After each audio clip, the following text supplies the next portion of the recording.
Hello there, and welcome to the War Factory for today, November the 24th, and we're going to bring you a very fun and exciting, very different War Factory than what you're used to. I'm sure you're getting tired of seeing the same old thing, where we run through and we blow some things up, and then we win, and then go, yay, it took 2 attacks, hooray. Instead, what I am going to show you this week, and this week only, I'm going to show you how to fail at the War Factory. But, don't worry, not just fail, but fail while making it look good. As you can see, I am smoking my incredibly tightly knit, lovely ladies right through this base. Looks pretty good. Looks like I know what I'm doing. Looks like I got some skills. Well, that's all going to come to an end. So right here, you want to put your Zookas in between the Hot Pocket and Shock Blasters. Flare onto the Shock Blaster. Now, very important, do not throw an artillery into the middle of that 4-pack with the Hot Pocket and Rocket Launcher. Because if you throw an artillery in the middle of that bad boy, all of your Zookas will switch and target the Hot Pockets and the Rocket Launcher as their targeting priority, and they'll ignore the crappy grappler that they spent so much time destroying. And that would just be absolutely horrible. So we just cannot have that. So make sure you do not throw that artillery, because then the Shock Launchers, due to having wasted extra shocks on the Hot Pockets, the Shock Launchers will have their way with your ladies, and you will get to reload for attack number 2. Very, very important. So with attack number 2, drop everybody, pull them up into, I guess, the starting position, just to the south of the rightmost Hot Pocket, whatever, and then flare them up to the Shock Launcher. Very important, put your smokes down to the south so that that Hot Pocket can jump up and burn half of your Zookas away. See, already this attack we are doing fantastically in our attempt to fail. So, once you get in behind the Shock Launchers, throw your critters on the Shock Launchers again, throw a shock on the Shock Launchers again, and let your Zookas slowly work them down.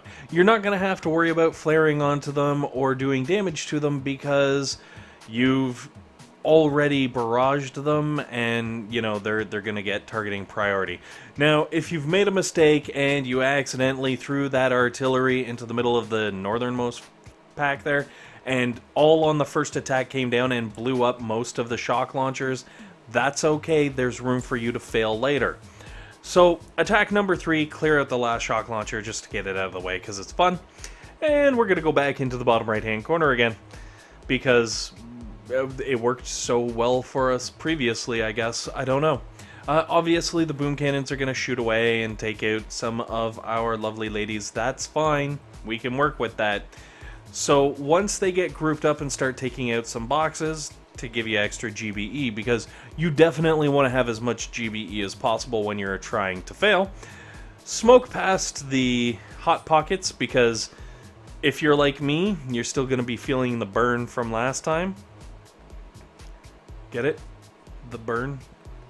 Hot pot. Yeah, if I have to explain it, I guess it's really not worth it.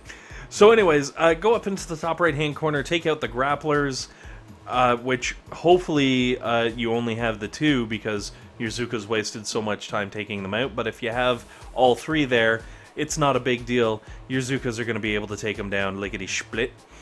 And then smoke over into range of the sniper towers, because what we really want to do is clear out this whole 12 o'clock area so that we can fail some more up there. So throw out some critters, that'll distract your grapplers. All your grapplers are going to start doing great things.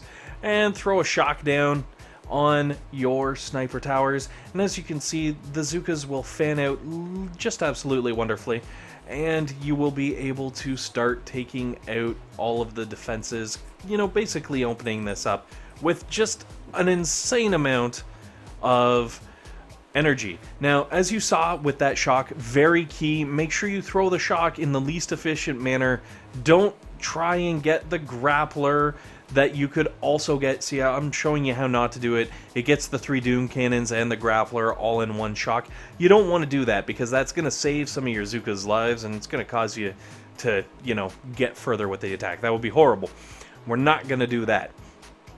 So, as you basically sit there letting your Zookas work away, if you're going to throw critters out on the right-hand side, throw them right where I threw them right there.